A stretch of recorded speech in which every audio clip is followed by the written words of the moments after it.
It's my bad. Welcome inside Studio H here in LA. Paul Pierce, Jalen Rose, special guest joining us all day today. Brian Wendy. Wendy's here. I love it. My name is Michelle. We'll get you set for a doubleheader on our air tonight featuring two of the top three teams in the league. But first, we're the official network of the Cleveland Cavaliers, and we need to start and the Golden State Warriors. Yeah, we need to start talking about them.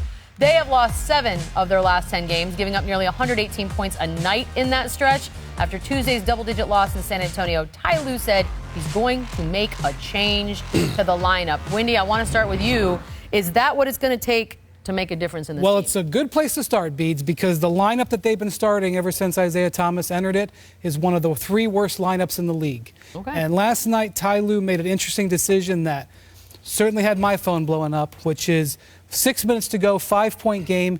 The starters just got worked over in the third quarter like they've been worked over the previous couple of weeks. He puts the starters in to finish the game.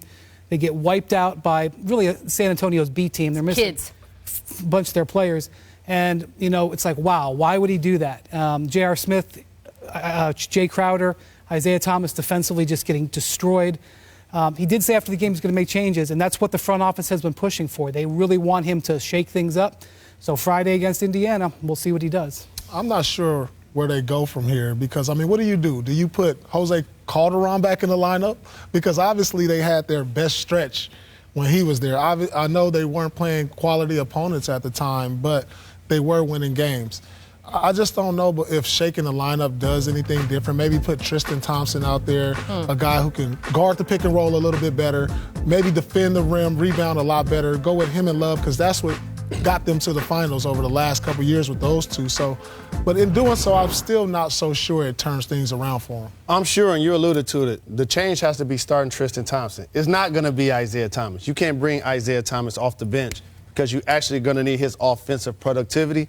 And here's a couple of reasons why you bring Tristan in the game. For his rebounding, for his ability to do the intangibles, and also to increase his trade value. Right. If you're going to move him, you can't move him at this point of the season and get some sort of value of a productive player in return by the way he's playing because he's having a bad season based on the way he's performed over the last couple of seasons and his cap number. I agree with both of you. I think they should do that. Here's the problem. They're about ready to trade Channing Frye to the Sacramento Kings if this trade goes through for George Hill. That means they'd have no backup big man if they start Kevin Love and Tristan Thompson together other than rookie Ante Zizic, which I don't think he's ready to play.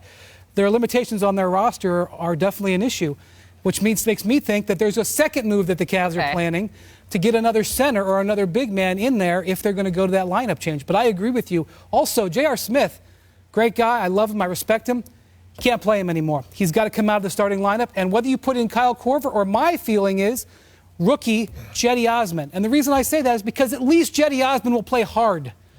One of the problems with this group right now is they're not playing hard. You know what, I've heard the rumors of these trades, George Hill, possibly DeAndre Jordan. Preach, I know where you're going. Let's just say they do get these two. I still don't think that pushes the needle. Enough. I don't think that pushes the needle. I don't think you're better than Golden State or the Houston Rockets or maybe even OKC when you do that move. So if this is not a move that you can say, oh, they can get over the top right here, such as a DeMarcus Cousins, then you like, okay, they got a shot. If it's not a move like that, I think you stand pat. Yeah, at what point do you, as an organization, as a team, just sort of look at what you have and what you could potentially bring in and say, none of this is enough, we just need to blow everything up and start over, and if that means something drastic, it means something drastic, because as constructed, that won't get it done. Well, I certainly think that they can do some things to tweak the roster. By the way, PP, no talks with the Clippers right now. So DeAndre Jordan, Lou Williams, I see those rumors out there. Cavs aren't talking to them, okay? What really disturbed me about last night watching the game and talking to some people who are within the organization, LeBron was dispirited down the stretch of that game.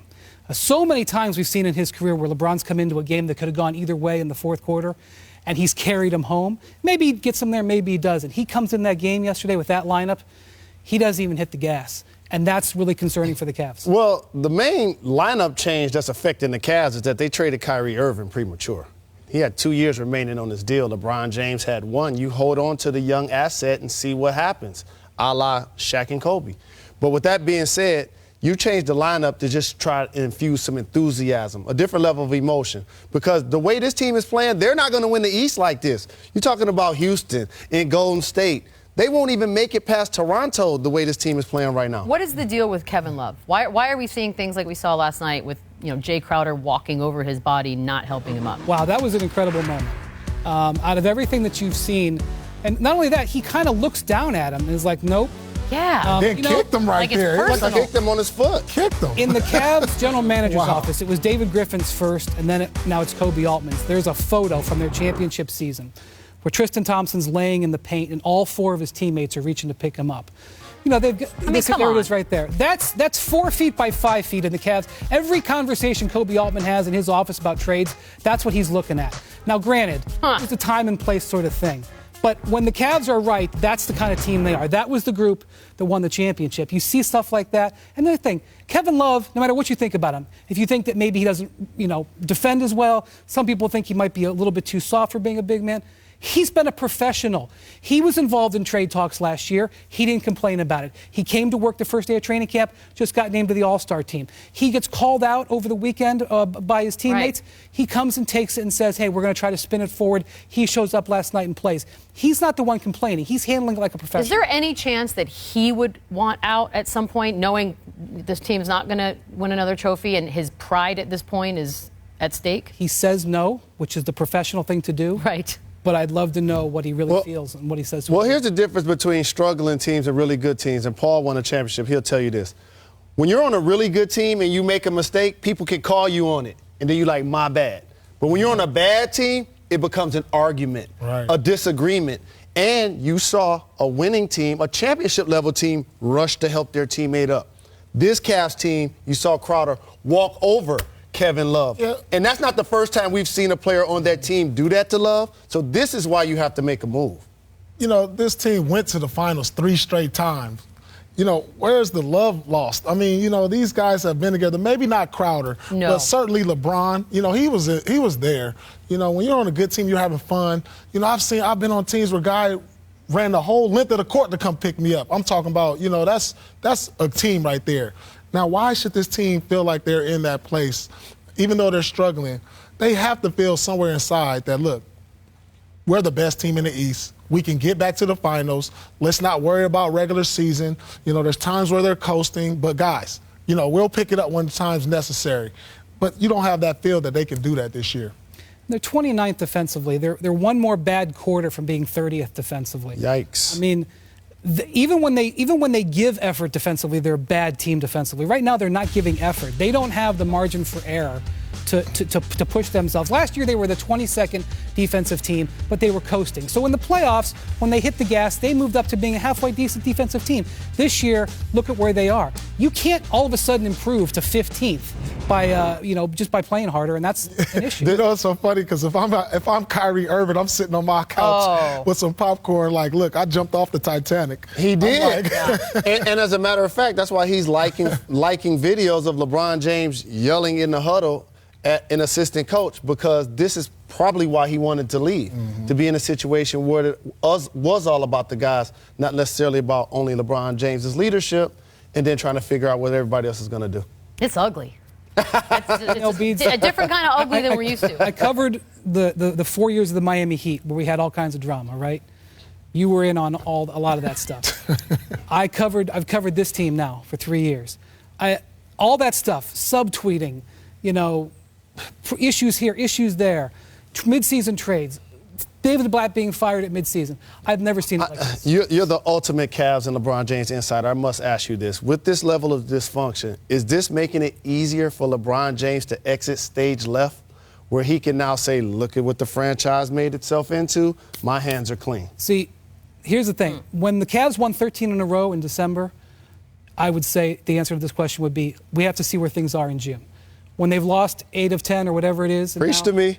Has to be where he is in June, because that's all that matters, where they are in June. That said, LeBron knows that they could have had a trade for Eric Bledsoe and Paul George. Didn't get done. They possibly could have traded Kevin Love and gotten Paul George. Couldn't get it done. And he didn't want to trade Kyrie Irving. And they had 2 bites at the apple, because after the Kyrie trade happened, they saw Isaiah Thomas's and they had his MRI, and they had 3 days where they could have pulled it back, and they still did it. Now, here's what Dan Gilbert would say if he was sitting here and being honest. He would say, I needed you to commit LeBron to next year, and then we could have done those trades. But at the end of the day, LeBron has earned the right to have options. And all the difficulties that LeBron gives you, if issues in the locker room, not committing, they're all worth it. If you have LeBron on your team, you know. And so it's a chicken and egg thing, but ultimately the Cavs are responsible. And LeBron's sitting there every day saying, I could have Paul George on my team. I could have Eric Bledsoe on my team. Right now I have a guy I've never met, Isaiah Thomas, who's a shell of himself, and Jay Crowder, who's having the worst season of his career. I mean, Paul George on the Eastern Conference team would have been an all-star. Could have said that.